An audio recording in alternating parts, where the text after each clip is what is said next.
May ubo rin ito. Ay, kawawa si Claudio. May muta din.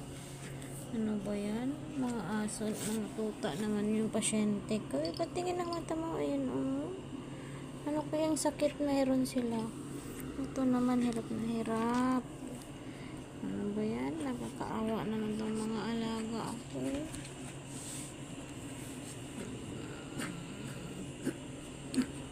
Gusto ko rin kayo ipagamot kaso wala naman akong pang pagamot sa inyo. Hindi ko naman kayo madala sa vet. Kaya tsaga-tsaga lang kayo sa herbal, ha? Hini-herbal ko lang po sila.